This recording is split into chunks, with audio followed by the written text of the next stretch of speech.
Next reading பாருங்க. DNA replication. DNA ரிப்ளிகேஷன்னா என்னன்னு பார்த்தீங்கன்னா, டிஎன்ஏ வந்து இரட்டிப்படிதல். இரட்டிப்புனா இரண்டாக பிரிகிறது. அப்போ DNA replication is one of the basic process. இது வந்து பார்த்தீங்கன்னா ஒரு செல்லில் நடக்கக்கூடிய ஒரு அடிப்படை செயல்பாடு தான். இப்போ டிஎன்ஏ வந்து ரிப்ளிகேட்னா ஒரு செல்லுக்குள்ளே தான் டிஎன்ஏ இருக்குது.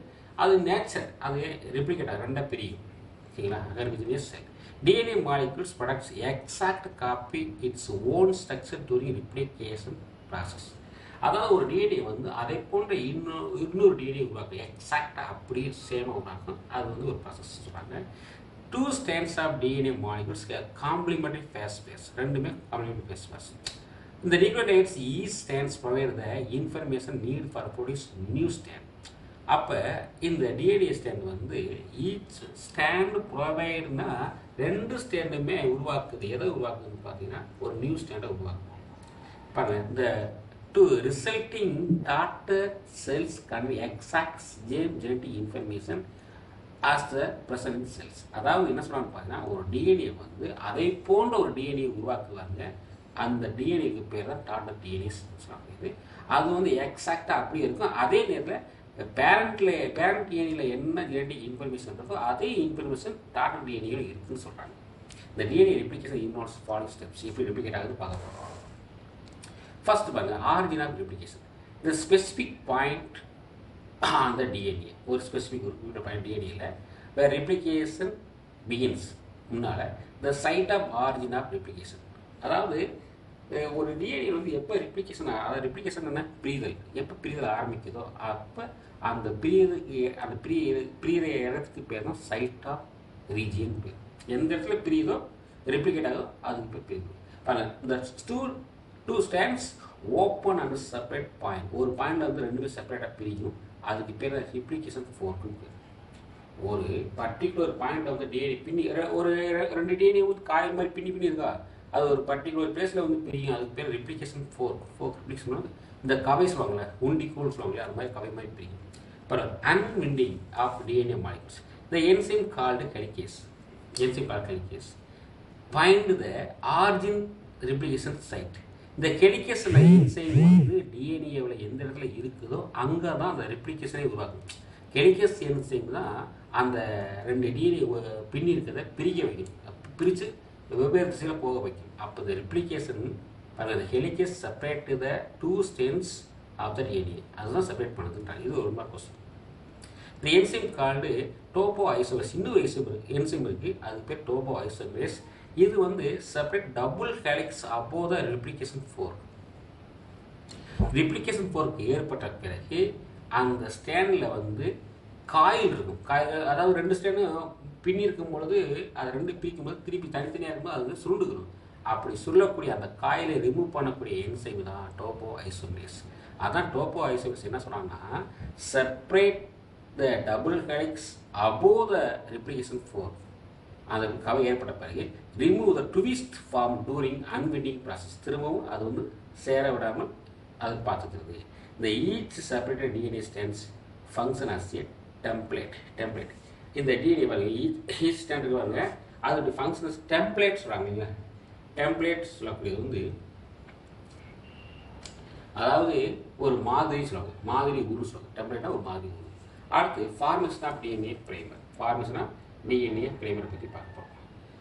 பாருங்க, and RNA primer is short segment. RNA primer சொல்லி ஒரு short segment of RNA nucleotides. RNA nucleotide காணப்படக்கூடியது தான் ஒரு ஆர்என்ஏ பிரைமர். இந்த primer is synthesized by DNA template. DNA டெம்ப்ளேட்டை உருவாக்கு close the origin of replication site. இப்போ synthesis of new complementary stand from the parent stand. இப்போ வந்து என்ன சொல்கிறாங்கன்னா பேரண்ட் ஸ்டாண்டில் இருந்து, அதாவது பேரண்ட் டிஎன்ஏ ஸ்டாண்ட் வந்து ஒரு காம்ப்ளிமெண்ட்ரி அதாவது நியூ ஸ்டாண்டு உருவாகுது. After the formation of RNA primer nucleotides are ordered with help of DNA molecules. அப்போ ஆர்என்ஏ பிரைமருக்கு வருங்க. அந்த ஆர்என்ஏ பிரைமர் வந்து ஒரு ஆர்என்ஏ பிரைமர் வந்து அதோட நியூக்ளியோடைடு நியூக்ளியோடைடு வந்து ஆடாகுதுன்னா அதுக்கு வந்து டிஎன்ஏ பாலிமரேஷன் ஹெல்ப்பாக இருக்குது. இது ஒரு ஒன் கொஸ்டின். இப்போ ஒவ்வொரு பிரைமரும் சேர்ந்து ஆர்என்ஏ பிரைமர் ஒன்றோட ஒன்று சேர்ந்து தான் நியூ ஸ்டாண்டு ஃபார்ம் ஆகும். பாருங்க, complementary strand of DNA is formed from the each parent strand. Each parent the synthesis of undirect, இது யூனி டைரக்ஷன், ஒரே டைரக்ஷனில் போகும். அன்யூனி, அதாவது யூனி டைரக்ஷன் சொல்லுவாங்க, யூனி டைரக்ஷனில் போகுறாங்க. அடுத்து பாருங்க, இந்த ஒரு stand daughter stand is synthesis இந்த கண்டினியூஸ் ஸ்டாண்ட். ஒரு ஸ்டாண்ட் மட்டும் தான் கண்டினியூஸாக அப்படியே எனக்கு சிந்தசிஸ் உருவாக்கிட்டே போகும். ஒரு ஸ்டாண்ட் மட்டும் நல்லா உருவாக்கிட்டே போகும். அதுக்கு பேர் லேடி ஸ்டாண்ட் பேர். அது வந்து எப்பயும் ஸ்டாப் ஆகாமல் அப்படியே லென்த்தாக அது உருவாக்கிட்டே போகும். இன்னொரு ஸ்டாண்ட்றாங்க இல்லையா, அதர் ஸ்டாண்ட் வந்து இஸ் பார்த்தீங்கன்னா short segments. Other stand is short segments of DNA synthesis. This stand is lacking stands. இது வந்து ஷார்ட் செக்மெண்ட். இதை வந்து ஷார்ட் செக்மெண்ட் உருவாகினால அதுக்கு அதை வந்து ஓவர்ஸ் ஆகி ஃப்ராக்மெண்ட்ஸ் சொல்லுவாங்க. அந்த ஷார்ட் செக்மெண்ட்டுக்கு பேர் தான் ஓவர்ஸ் ஆகி ஃப்ராக்மெண்ட்ஸ். இந்த fragments are join together enzyme DNA ligase. ஒவ்வொரு ஃப்ராக்மெண்ட்ஸும் இணைக்கக்கூடிய என்சைம் தான் டிஎன்ஏ லிகேஸ். இது ஒரு கொஸ்டின்ஸ். இது வந்து ஒரு கேட்பாங்க.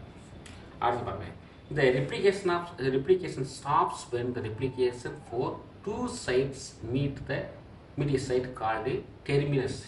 அதாவது ரெண்டுமே அந்த ரெப்ளிகேட் ஆகுறது வந்து அப்படியே ஸ்டாப் ஆகும் சொல்றாங்க. இல்லையா, அதாவது பிரைமர் உருவாகிறது ஸ்டாப் ஆகுது. இப்போ வந்து பார்த்தீங்கன்னா எப்படி ஸ்டாப் ஆகுது அப்படின்னு பாருங்க, அது முழுவதுமாக உருவாயிருச்சு. டிஎன்ஏ வந்து முழுவதுமாக உருவாயிருச்சு. அப்போ இந்த ரெப்ளிகேட் ஸ்டாப் அப்படின்னு சொன்னால் இரட்டிப்பாதல் கவையின் இரு பக்கங்களும் டெர்மினல் என்ற இடத்தில் சந்திக்கும். அதாவது டெர்மினல் என்ற பேசல வந்து சந்திக்கும் போது இரட்டிப்பாதல் முடிவடையும். டெர்மினல் எண்டில் வந்து முடிஞ்சிடும் டெர்மினஸ். இந்த situation opposite origin of replicate site. Okay, எதிர திசையில் டெர்மினஸ் உள்ளது. அப்போ டெர்மினஸ் வந்து எதிர திசையில் இருக்கும். டெர்மினஸ்ன்றது எதிர திசையில் இருக்குன்னு சொல்கிறாங்க. அதுக்கடுத்து சிக்னிஃபிகேஷன் ஆஃப் டிஎன்ஏயோட முக்கியத்துவம் என்னன்னு பார்க்கலாம். இது ஒரு 3 மார்க் கொஸ்டின் கேட்கலாம். டிஎன்ஏ சிக்னிஃபிகேஷன் ஒரு 3 மார்க் கொஸ்டின் கேட்கலாம், இல்லை 4 மார்க் கேட்கலாம். அதனால் பாஸ் பண்ணலாம். It is response. டிஎன்ஏடைய ரெஸ்பான்ஸ் என்னன்னு பார்த்தீங்கன்னா, for the transmission of heredity இன்ஃபர்மேஷன்னா ஒரு தலைமுறையிலிருந்து இன்னொரு தலைமுறைக்கு மரபு பண்புகளை கடத்துவது தான் டிஎன்ஏ வேலை. ஒரு தலைமுறை, அதாவது ஒரு ஜெனரேஷனுக்கு நெக்ஸ்ட் ஜெனரேஷனுக்கு இன்ஃபர்மேஷனை, அதாவது ஹெரிடிட்டி இன்ஃபர்மேஷனை கடத்துவது. அது ஹெரிடிட்டின்னா என்னது, மரபியல் பண்புகளை கடத்துவது அதனுடைய ஒர்க்கு. இது ஒரு பாயிண்ட்டு. அடுத்த பாயிண்ட் பார்த்தீங்கன்னா பாருங்க, It contain information required for the formation of proteins. இது வந்து புரதங்கள் உருவாக்கத்திற்கு தேவையான தகவலை பெற்றுள்ளது. இது வந்து புரதங்களை உற்பத்தி பண்ணுவதற்கு தேவையான தகவல்களை டிஎன்ஏ பெற்றுள்ளது. புரோட்டீன் உற்பத்தி பண்ணணும்னா அதுக்கடுத்து பார்த்தீங்கன்னா, it continues the developmental process and life activity of an organism. ஒரு உயிரத்தின் வளர்ச்சிதை மாற்றம், டெவலப்மெண்டல் ஆக்டிவிட்டிஸ் அப்படின்றாங்க இல்லையா, அதாவது டெவலப்மெண்டல் ப்ராசஸ்லாம் அல்லது developmental process.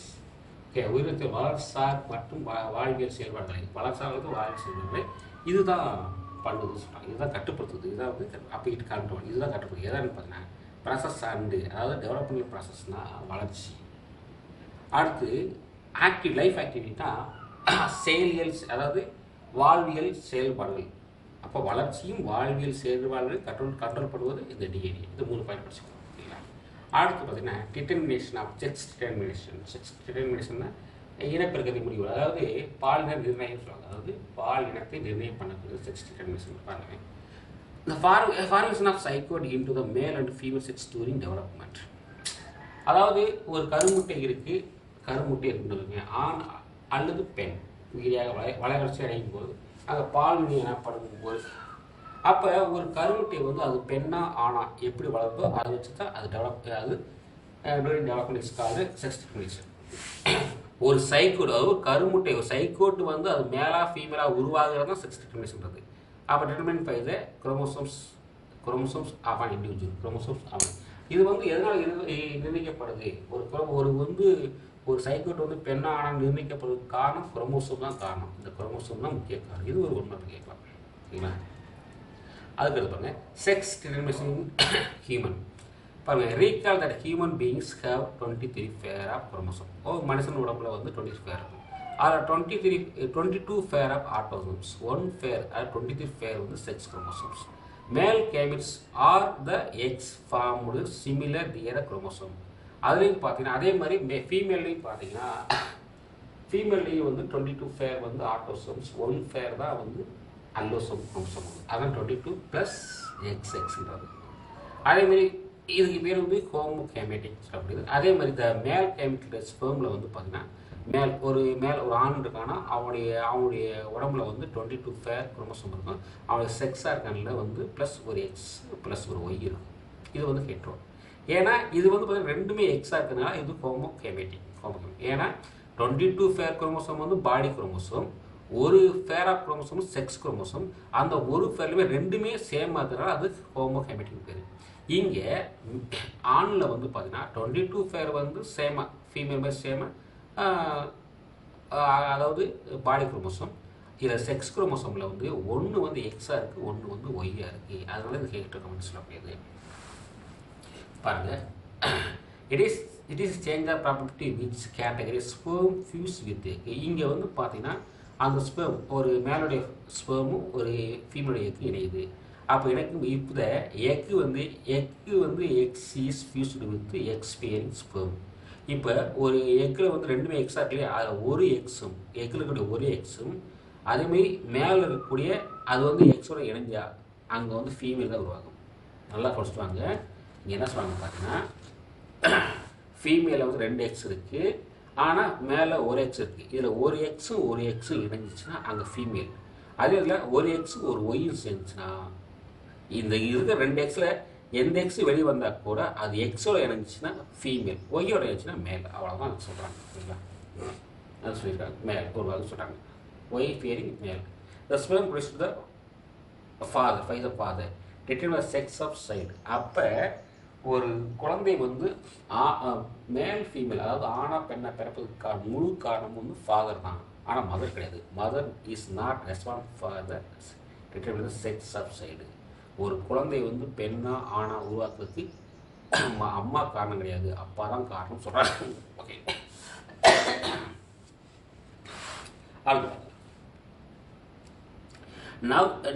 now let's see how the chromosomes pattern the formation. ஓகேங்களா? pattern X வந்து 22 plus X with sperm 22 plus X will produce female. அப்போ 22X இது வந்து ஃபீமேல் உடையது, இது வந்து மேல் உடையது. ஃபீமேலில் வந்து 22 ப்ளஸ் ஒரு எக்ஸும் மேல் இருக்கக்கூடிய 20 ப்ளஸ் ஒரு எக்ஸ் சேர்ந்தால் அப்போ 44 ப்ளஸ் எக்ஸஸ் இது வந்து ஃபீமேல் குழந்தை.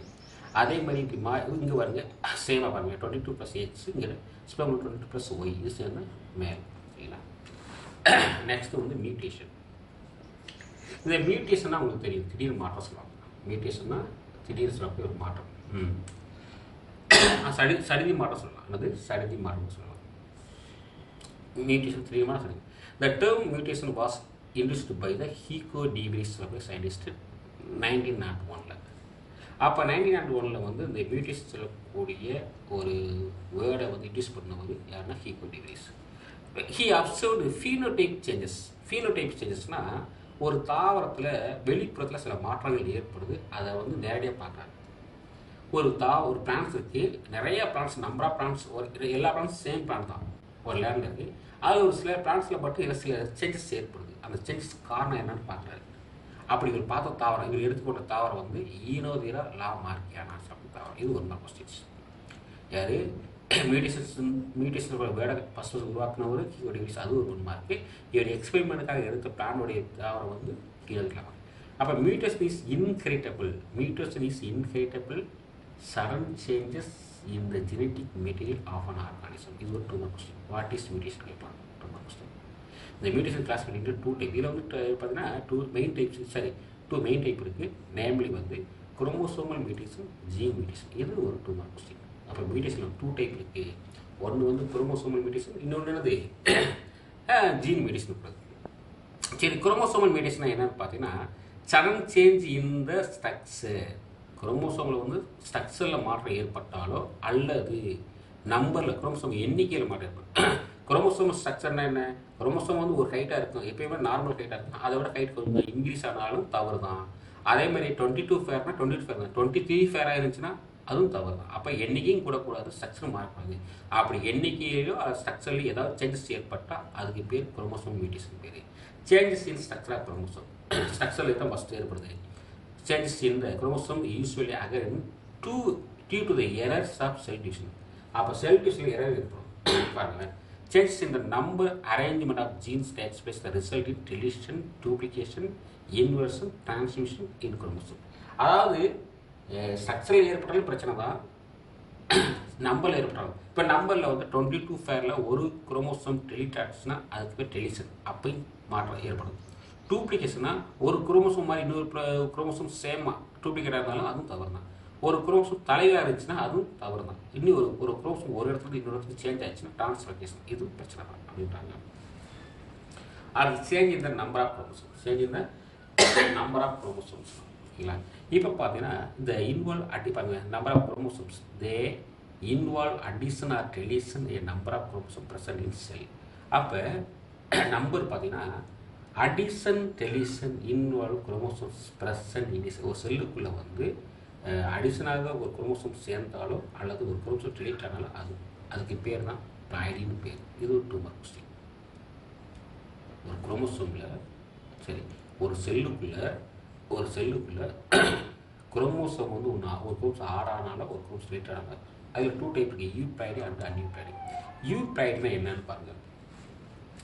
யூப்ளாய்டுனா it is the condition of which individual phase per more than the usual number diploid chromosomes. Euploid diploid chromosomes. If an individual 3 haploid chromosomes set of chromosomes, அதுக்கு பேர் ட்ரைப்ளாய்டு.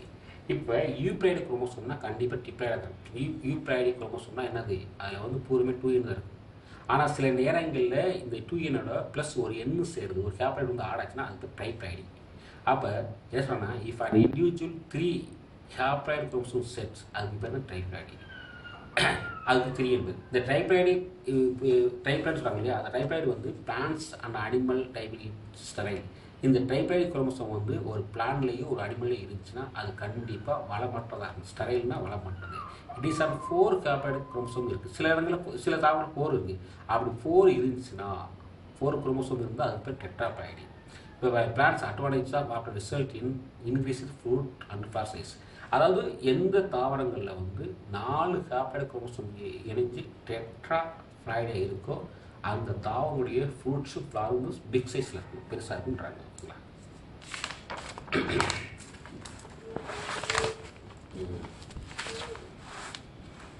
அடுத்து பாருங்க அன்யூப்ளாய்டு.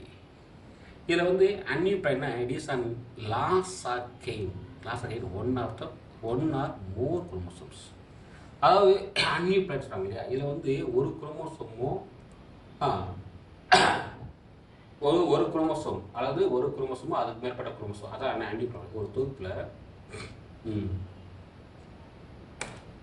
ஒரு சரிமாற்றம் ஏற்படுது. ஒரு தொகுப்பில் 1 அல்லது அதுக்கு மேற்பட்ட குரோமோசோம்கள் இழந்தால் அது கூட ஏற்படுது, அது அன்யூப்ளாய்டு. என்ன சொல்கிறாங்கன்னு பார்த்தீங்கன்னா ஒரு குரோமோசோம் இருக்குன்னா அந்த குரோமோசோம் வந்து 1க்கு மேற்பட்ட குரோமோசோம் எந்த இணைஞ்சாலோ அல்லது டெலிட் ஆனாலும் அதுக்கு பேர் அன்யூப்ளாய்டு செட். பாருங்கள், தேர் 3 டைப்ஸ் இருக்குது. இதில் வந்து பார்த்தீங்கன்னா 30 டைப்ஸ். ஒன்று வந்து மோனோசோமி, அங்கே 2n குரோமோசோம் தான் இருக்குது. அது வந்து +1 மைனஸ் ஆனாலும் அதுக்கு பேர் அன்யூப்ளாய்டு. அதே மாதிரி 2n + 1 ஆனாலும் அதுக்கு பேர் ட்ரைசோமி, அதுவும் வந்து அன்யூப்ளாய்டு தான் எக்ஸாம்பிள். அதே மாதிரி ப்ளஸ் இல்லை 2n - 2 ரெண்டும் போயிடுச்சுன்னா அதுக்கு பேர் நல்லிசோமி. இந்த மாதிரி இருக்குது. இந்த Down syndrome is commonly known as aneuploid condition. Down syndrome சொல்லுவாங்க. அதாவது டவுன் சிண்ட்ரோம் சொல்லக்கூடியது வந்து பார்த்தீங்கன்னா மனிதனில் ஏற்படக்கூடிய நோய்க்கான அறிகுறி, அதான் டவுன் சிண்ட்ரோம். அதுக்கு காரணம் வந்து ட்ரைசோமி. அதுக்கு பேர் காரணம் வந்து என்னது, அன்யூப்ளாய்டு தான் காரணம்.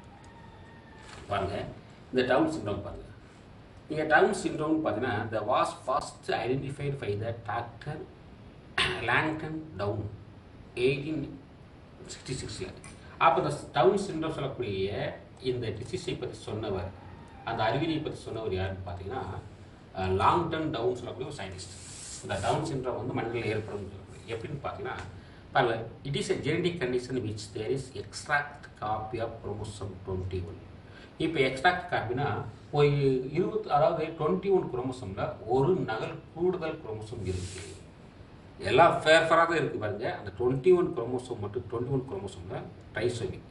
அது வந்து டைப்ளாய்டாக இருக்குன்னா ட்ரைப்ளாய்டு, டிப்ளாய்டாக இருக்குன்னா டைப்ளாய்டு. பாருங்கள் வேணா அசோசியேட் வித் மெண்டல். சரி, இந்த மாதிரி ஏற்பட்ட என்னன்னு பார்த்தீங்கன்னா மெண்டல் ரெட்ரேஷன் சொல்லக்கூடியது. இப்போ ரெட்ரேஷன் என்னது, delayed development, behaviour problems, weak muscles, which told vision, hearing ability are some conditions seen in this children. இந்த மாதிரி 21 குரோமோசோம் சொல்லக்கூடியது வந்து பார்த்தீங்கன்னா டிப்ளாய்டு குரோமோசோம் இப்படி தான் இருக்கணும். இதுதான் நார்மல் குரோமோசோம். இதில் வந்து ப்ளஸ் ஒரு ஹேப்ளாய்டு குரோமோசோம் ஆட் ஆயிடுது. அப்போ அந்த குரோமோசோம் எப்படின்னு பார்த்தீங்கன்னா இந்த மாதிரி இருக்கும். இந்த மாதிரி இப்போ 21 குரோமோசோம் இந்த மாதிரி மாறிடுச்சு. இப்போ இது வந்து டைப்ளாய்டு, இது வந்து ட்ரைப்ளாய்டு மாறிடுச்சு. ட்ரைப்ளாய்டுனா ட்ரைசோம்னு சொல்லலாம். இப்படி இருந்துச்சுன்னா இந்த ப்ராப்ளம் ஏற்படும். என்னென்ன ப்ராப்ளம்? மண்டல ட்ரைன், என்ன delayed development, behavioural problems, weak muscles tone, vision, hearing இதெல்லாம் ஏற்படும் சொல்கிறாங்க. இல்லைங்களா? இந்த டயக்ராம் பார்த்தா உங்களுக்கு தெரியும். ஒரு ஹியூமனில் வந்து இந்த மாதிரி பேராக குரோமோசோம் இருக்கும். ஆனால் 21 பாருங்க 3 குரோமோசோம் உள்ள இருக்கா. இந்த மாதிரி குரோமோசோம் ஆடாச்சுன்னா அதுக்கு பேர் தான் டவுன் சிண்ட்ரோம் சொல்லக்கூடிய ஒரு டிசீஸ் ஏற்படும்னு சொல்கிறாங்க. அந்த மாதிரி ஏற்பட்ட இந்த பிரச்சனை ஏற்படும் சொல்கிறாங்க. அடுத்து ஜீன் ஆர் பாயிண்ட் மியூட்டேஷன். ஒரு gene mutation is changes again இந்த nucleotide sequence of gene. Gene என்ன சொல்கிறாங்கன்னு பார்த்தீங்கன்னா ஜீன் அல்லது அது வந்து ஃபுல்லி ஸ்டடி பண்ணணும். அப்போ genetic mutation is the changes occurring in nucleotide sequence of gene. ஒரு ஜீன் நியூக்ளியோடைடு வரிசையில் வந்து ஏற்படும் மாற்றம் தான் ஒரு சேஞ்சஸ் ஏற்படுது. ஒரு ஜீனில் வந்து நியூக்ளியோடைடு வரிசையில் வந்து ஒரு ஏற்படும் மாற்றம் தான் எனது ஜீன் சொல்கிறாங்க. It involves substitution, deletion, insertion, inversion. சரிங்களா? அப்போ ஒரு ஜீன் நியூக்ளியோடைடு வரிசையில் வந்து ஒரு நியூக்ளியோடைடு இணைச்சாலோ இல்லை ஒரு நியூக்ளியோடைடு கிளீட் ஆனாலோ, ஒரு நியூக்ளியோடைடுனா இந்த மாதிரி நியூக்ளியோடைடு வரிசையாக இருக்கும். இதில் வந்து ஒன்று மைனஸ் ஆனாலும் ஒன்று மைனஸ் ஆகலாம், இல்லைனா ஒன்று ப்ளஸ் ஆகலாம், இல்லைனா ஒன்று இதுக்கு பதிலாக வேறொரு அது சப்ஸ்டியூஷன் வரலாம், இல்லைன்னா இன்னும்னா அது தலைகளாக மாறலாம். அப்படி ஏதாவது ப்ராப்ளம் ஏற்பட்டால் அதுக்கு பேர் தான் ஜீன் மியூட்டேஷன் என்று பெயர். ஓகேங்களா? இது single or more than the one nitrogen space pair. அப்போ நைட்ரஜன் ஸ்பேஸ் பேர்னா ஏற்படும் மாற்றம் ஒரு உயிர் இயல்பான மாற்றான புரத உற்பத்திக்கு வழிவகுக்கிறது. இந்த மாதிரி ஏற்பட்டுச்சுன்னா அங்கே கண்டிப்பாக ப்ரோட்டீன் அப்நார்மல் ப்ரோட்டீன் பாருங்கள், இந்த ரிசல்ட் இன் அப்நார்மல். இது வந்து ப்ரோட்டீன் ஃபார்மேஷனாக இன் ஆர்கானிசம். இது வந்து ப்ரோட்டீன் உற்பத்திக்கு உதவுன்னு சொல்கிறாங்க. 2 more questions. Okay, so thank you.